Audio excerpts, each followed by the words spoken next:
TV'n Jireenyaa Ameerikaa kaabaatti qophaa'ee guutummaa Afriikaaf giddugaleessa ba'aatti yookaan Middle East karaa daandii tamsaasa wangeelaa televizyina El Shaddai torbanitti guyyaa tokko wiixata yookiin dafnoo galgala keessaa sa'aa 12:00 irraa hanga sa'aa 1tti kan isiniif darbu sagantaan wangeelaa amma jalqaba. Nagaan Waaqayyo hunduma keessaniif haa ta'u, waa'ee galgala kanaaf immoo Waaqayyoon abbaa keenya guddifneetu galateeffannaa. Waaqayyo nagaadhaaf fayyaa nuu kennee galgala kanaan waan nu ga'eef maqaan Waaqayyoo kan eebbifame haa ta'u. Hin yaadatu yoo ta'e torbanarraa warreen wajjin turtanii baricha bituu isa duratti dubbii Waaqayyoo keessaa walii wajjin ilaalaa turre. Har'a isatti badduu baafannaa ergaa Phaawulos qulqulluu gara warra Efesoon boqonnaa 5 lakkoofsa 15 kaasee isa jiru ergan dubbisee booddee kadhata gabaabaasaa goona. Akkas jedha. Egaa attamitti akka deddeebitan haleelaa ilaalladhaa. Akka warra ogeessotaatti malee akka warra ogeessota hin ta'initti hin jiraatinaa. Guyyoonni kun guyyoota gadhee waan ta'aniif yeroo isiniif kenname utuu hin dabarsin itti hojjedhaa. Kanaaf jaalalli Gooftaa maal akka ta'e hubadhaa malee wallaalota hin ta'inaa. Dhugaatiidhaan machooftanii of hin wallaalinaa. Isaanis of hin balleessinaa. Qooda kanaa hafuura qulqulluudhaan guutamaa. Qooqa garagaraatiin faarfannaa galataatiin weedduu hafuuraatiinis wal harkaa fuudhaa. Garaa keessan keessatti faarfadhaa. Galata Gooftaas dhiyeessaa. Yeroo hundumaa waan hundumaafuu maqaa Gooftaa keenya Yesus Kiristosiin Waaqayyoon abbaadhaaf galata galchaa. Ameen. Hin kadhanna Waaqayyoon. Yaa Waaqayyoo, ati Waaqayyo isa dubbattuudha. Ijoollee keetti akka namaa hiriyaadhaa wajjin haasa'u itti haasofta. Hafuurri qulqulluun sun yeroo dhufu waan hundumaa isin barsiisa jedhamee sagalee kee irratti barreeffamee jira. Hafuurichi immoo gaafa guyyaa 50ffaa erga dhufe amma har'aatti biyya lafaa keessa jira. Nuyis yaa Waaqayyo fuula kee irraa baruu barbaanna. Waaqayyo waan tokko waan lama waan sadii duwwaa miti waan hundumaa akka hafuurichi nu barsiisu barbaanna. Maqaa ilma kee maqaa Gooftaa Yesus Kiristosiin hafuura qulqulluudhaan waan hundumaa nu barsiisi. Galgala kana Waaqayyo anattis saba kee iddoo isaan jiran hundumaatti nutti dubbadhu. Maqaa isatti nu jaallatti maqaa Gooftaa keenya maqaa Yesuusiin. Ameen. Torbanarraa akkuma isiniin jedhee kennaan Waaqayyo ilmaan namootaatiif kenne inni guddaaniif inni hangafaa yeroodha. Namni yeroo isaa waan hin taanetti balleesse nama baay'ee nama gaddisiisudha. Miskiina bo'aniifidhas. Yeroon hundumaarra caalmaa gati jabeessa. Yeroo nuu kennetti nu gaafata Waaqayyo. Yeroo hamma naanoo sii kenne yeroo kana keessatti maal hojjette jedheetu nu gaafata gaaf tokko Waaqayyo. Namicha badhaadhaa tokkotu yeroo tokko warra mana isaa keessaatti waa kenne. Isa tokkotti 5 kenne, isa tokkotti 2 kenne, isa tokkotti 1 kenne. Lakkaawwachuudhaafitu biyya fagoo dhaqeetu deebi'ee dhufeedha. Lakkaawwachuudhaaf hin lakkaawwata Waaqayyo gaaf tokko waan namatti kenne. Yeroo lakkaawwata, horii sitti kenne lakkaawwata, beekumsa sii kenne lakkaawwata, fayyaa sii kenne lakkaawwata, dandeettii sii kenne lakkaawwata, carraa sii kenne lakkaawwata. Wanti si bira jiru hundumtuu kan kee miti beeki. Waaqayyo hin lakkaawwata. Maal ittiin hojjettee naa buuftee jedheetu si gaafata Waaqayyo. Maal ittiin hojjettee naa buuftee? Wanti Waaqayyo hin lakkaawwanne tokkoyyuu hin jiru. Humna sii kenne yoo ta'e lakkaawwata. Beekumsa koo jettee sati kan kee sitti fakkaatu hin lakkaawwata Waaqayyo beeki. Kanaaf iyyuu lakkaawwachuuf yeroo dhufu waa'ee yeroodha. Yeroo isa amma kana sii kenne Waaqayyo lakkaawwachuuf yeroo dhufu hundumti keenya gaaf hammanatu naa kenname hammanan buufadhee jennaan Waaqayyoodhaan. Hammana naa kenniti ati hammanan buufadheen immoo.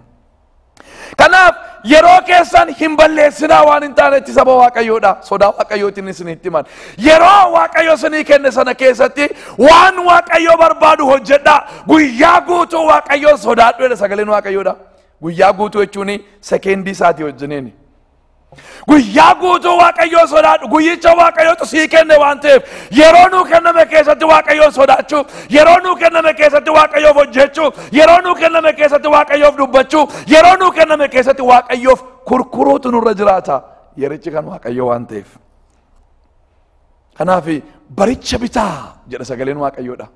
Nurkaa fuudhameera waan ta'eefitu akka nurkaan baanetti maal goona hin binna warri nurkaa beesi binnee deeffanna yericha. Hallelujah.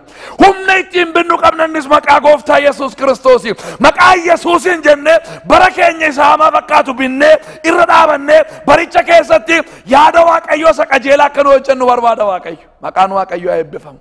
Bara xuraa'aa fakkaatu keessatti, bara jal'aa fakkaatu keessatti, bara sodaachisaa keessatti, bara akkasii keessattitu yaada mootummaa Waaqayyoodhaaf hinnee akka nu hojjennu barbaada. Kanaaf hin bitama barichi, bitaa jedhe Waaqayyo, bitaa. Maaliin bitama? Tokkoffaadhaan gadi dubbadheera akka ijoollee ogeessotaatti deddeebi'uudhaan barichi bitama. Yoo callumanne deddeebine nu bita barichi. Yoo callumanne deddeebine, yoo callumanne jiraanne, ogummaan qabnu yoo ta'e, beekumsuma duwwaa qabna yoo ta'e, ogummaan beekumsa hojiitti jijjiiruudha ogummaan nurraa hin argamu yoo ta'e, maal taana nu fudhatee sokka hin bitamne jechuudha baricha keessatti. Kanaaf Waaqayyo baricha bitaa'edha. Inni lammaffaaniif inni guddaan hin cimsee isinitti himuu barbaadu. Utuu hin dabarsin yeroo keessan jira itti hojjedhaadha. Hojii. Yeroon kenname hundumtuu torbaarraa jedheera. Yeroo maaliiti? Yeroo hojiiti. Yeroo hojii sii kenne Waaqayyo. Yeroo waan hin taane miti. Yeroo maaltu saama yoo itti asirratti waan tokko dubbate dhugaatiitti of kennuudhaan hin machaa'ina. Namoonni yeroo isaanii keessaa yeroo dhugaatiidhaa qabu. Yeroo dhugaatii hin laanne Waaqayyo. Yeroo dhugaatii hin laanne. Yeroo sobaan laanne Waaqayyo. Yeroo hannaan laanne Waaqayyo. Yeroo ejjaan laanne Waaqayyo. Yeroo cubbuu jal'inaarra bobbaanu hin laanne Waaqayyo. Yeroo hamiidhaan hin laanne Waaqayyo. Yeroo hamiidhaan. Yeroo waan hin taanerra bobbaanu hin laanne Waaqayyo. Yeroo keenya keessa nutu fidee galcheessa. Isa yeroo keenya keessa akka nuyi baafnu barbaada Waaqayyo. Baasaa keessa maqaa Gooftaa Yesuusiin. Yeroo wangeelaaf nuu kenname. Yeroo hojii qajeelinaatiif nuu kenname. Yericha booji'aa. Yericha bitaa deebi'aati. Yeroo nama baay'ee natame. Yeroo nama baay'een saamame. Yeroo nama baay'ee hirkaa bahe. Qilleensa ta'etu hirkaa bahe namoota harkaa yeroon.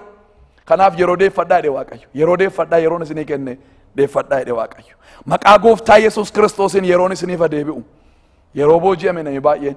Horii booji'amuu nomaa miti. Waan barbaaddan mana booji'amuu nomaa miti. Qabeenya booji'amuu nomaa miti. Yeroo booji'amuun garuu gadheedha firoo tokko. Kanaaf yeroo keessan deeffadhaa. Yerootti hojjedhaa egaa hojiidhaaf jirtaati lafarra. Hojiidhaaf si kaa'e Waaqayyo. Jireenya bara baraaf yoo ta'e gaafa Yesus Kiristosiin fayyisaa lubbuu kee godhattee fudhatteetu fayyite ati. Sababiin as jirtuuf warra kaaniif akka jedhe Phaawulosi waan lama gidduutti rakkadhaa jedhe warra Filiphisiusiin waan lama gidduutti waan an fo'adhu wallaaleedhe.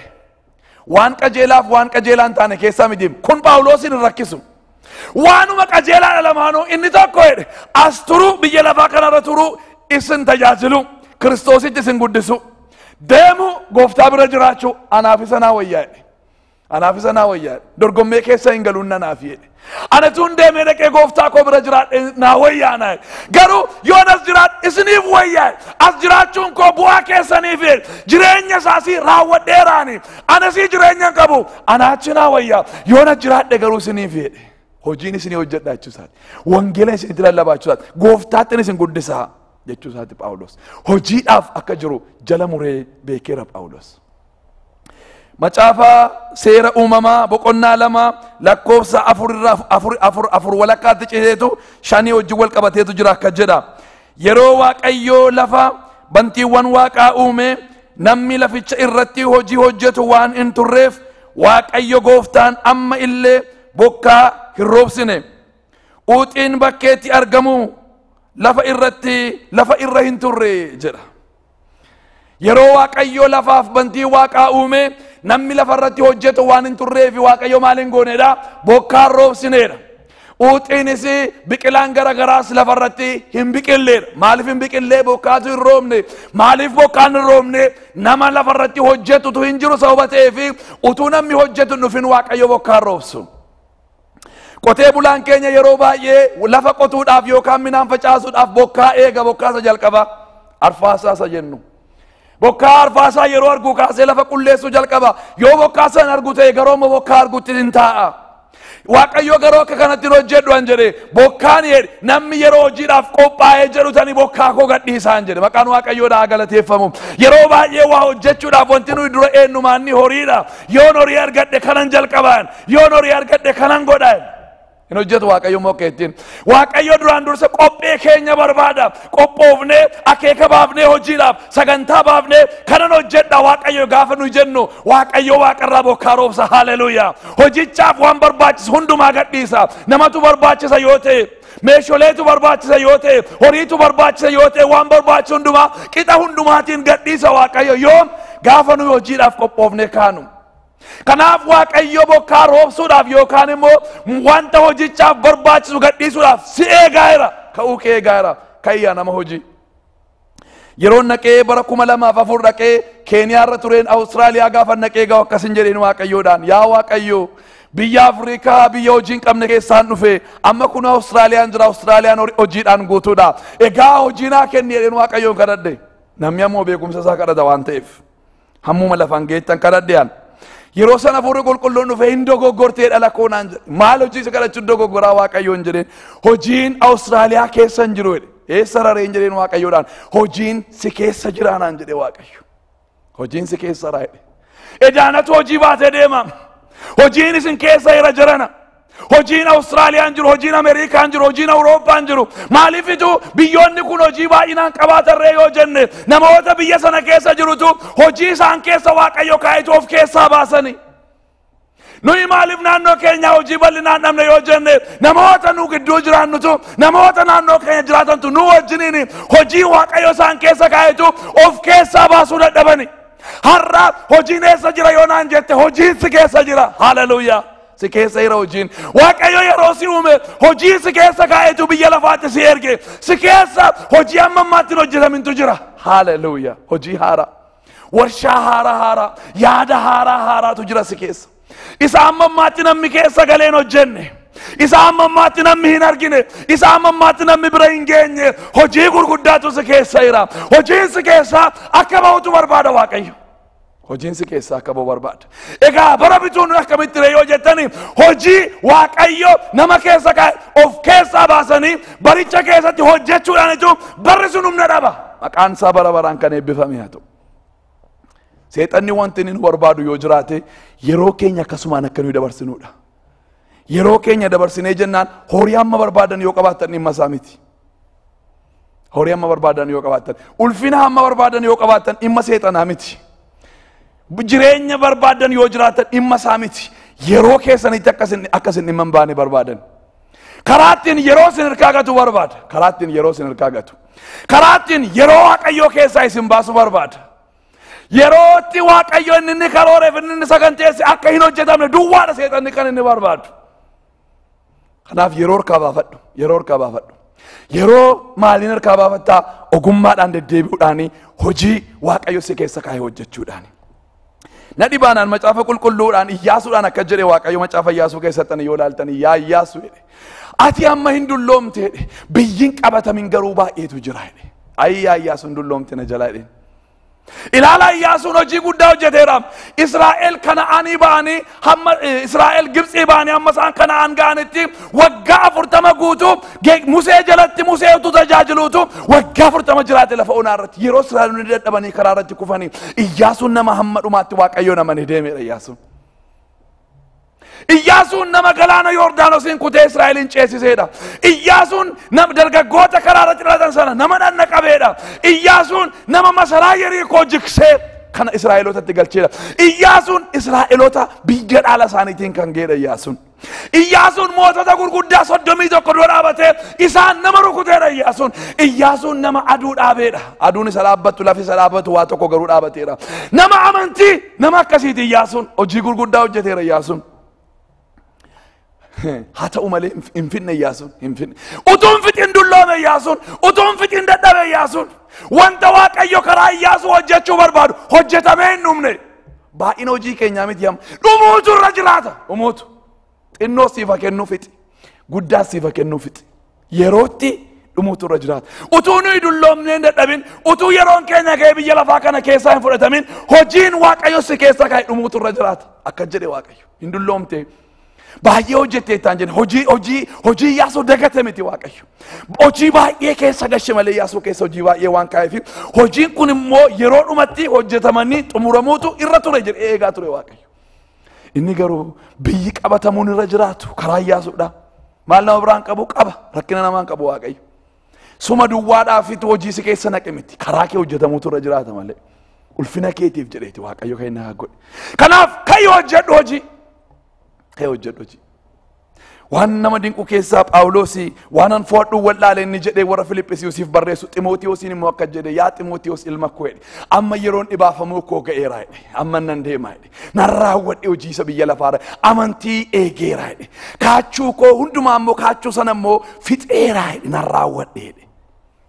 raawwadhe amma gonfootu natti argamaa jiraan jedhe nan fixee amma turettanii yeroo sana Phaawulos maal na gorsitettanii hin jiru gorsi maaloo naa kadhatu jettanii hin jiru kadhannaan keessa isaa maal nuun jettaree waa'ee kanaa tottanii hin raawwate nan raawwadhe nan fixe duwwaadha keessi koo nan fixe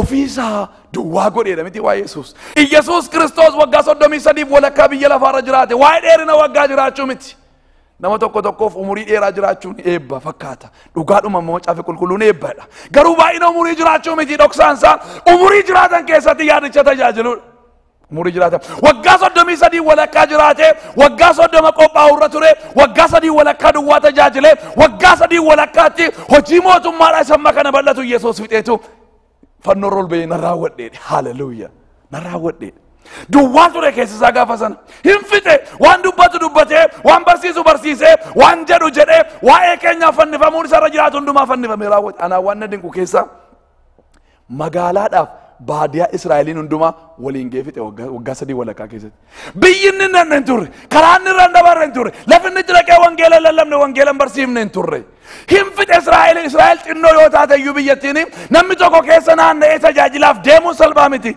naanna'ee fixe raawwate haleluuyaa akka raawwattu barbaada Waaqayyo namni baay'een humna fudhateetu dhaqee du'a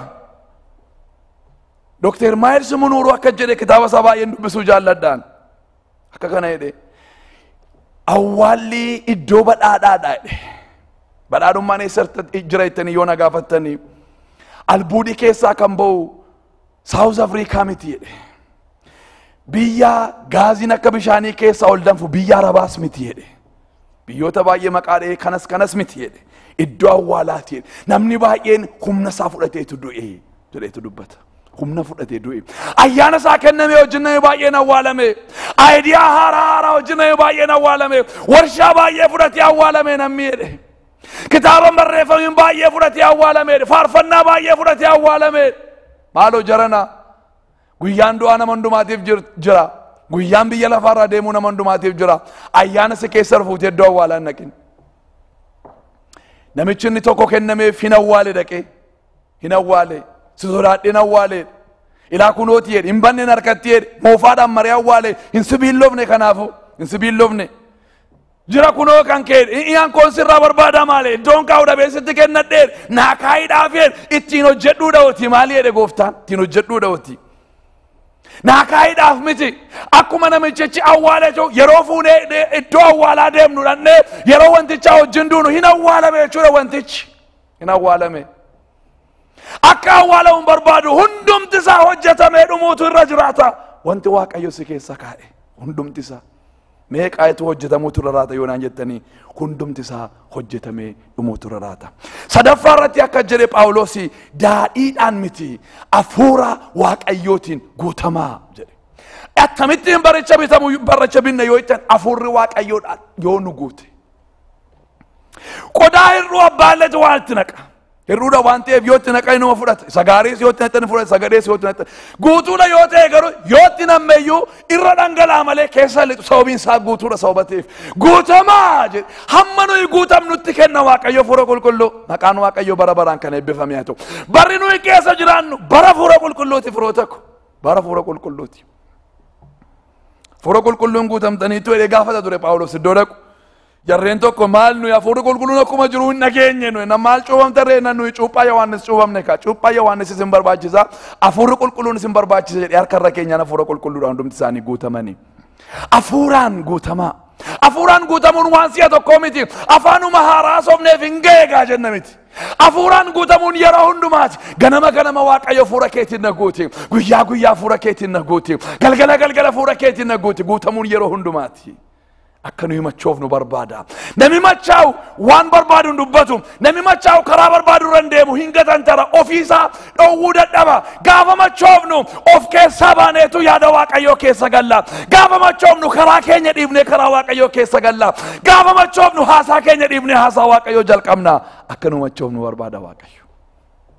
Machaa'u afuricha. Afuraffaarratti immoo akka jedhe. Weedduu garagaraatiin faarfannaa haaraadhaan wal harkaa fuudhaatii Waaqayyoon galateeffadhaa jedhe. Akka ittiin barichi bitamaa jedhe. Garaa keessan keessattis faarsadhaa jedhe. Garaa keessan afaan duwwaadhaan miti. Afaanis hin faarfatama. Garaa keessaas faarfannaan dhangala'u jira. Qooqa garagaraatiin. Faarfannaa sun warri faarfattoonni nuu baasan duwwaa miti. Qooqa keenyaan Waaqayyoon ganama kaane. Haaleluyyaa. Waaqayyo si yaa galatu kanu jennu barbaada Waaqayyo.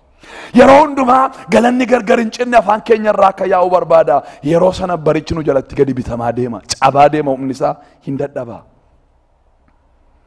Dhumarratti akka jedheetu itti hima Phaawulos warra Efesooniin lakkoofsa 20 irratti yeroo hundumaa waan hundumaafuu maqaa Gooftaa keenya Yesus Kiristosiin Waaqayyoo abbaadhaaf galata galchaa.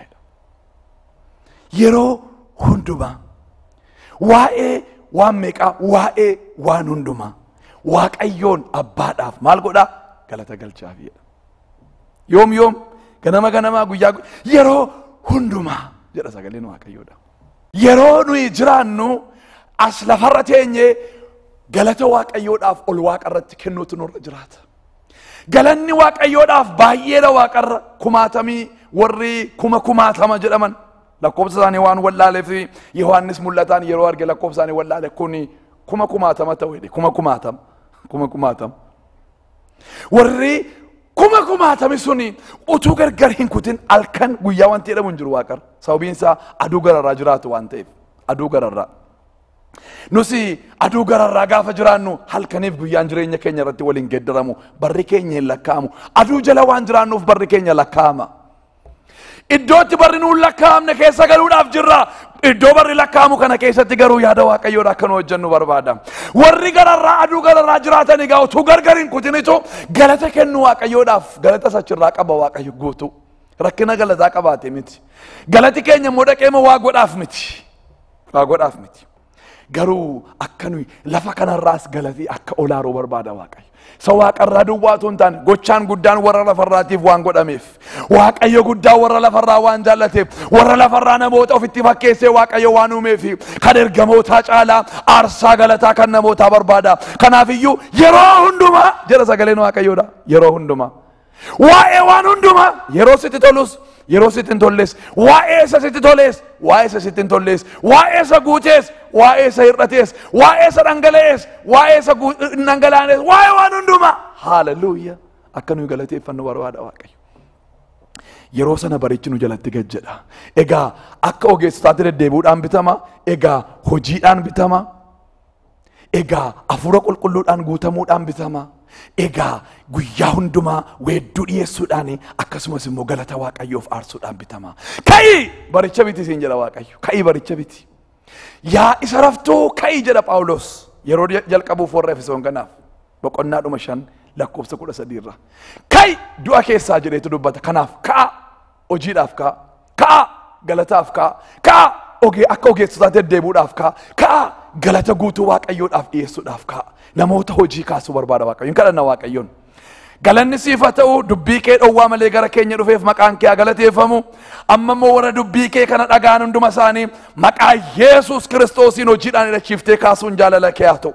Hojii ati tokkoon isaanii keessa keessee kana booddee dhowwaa tokko malee ba'ee yaa Waaqayyo haa hojjetamu. Galanni siif haa ta'u.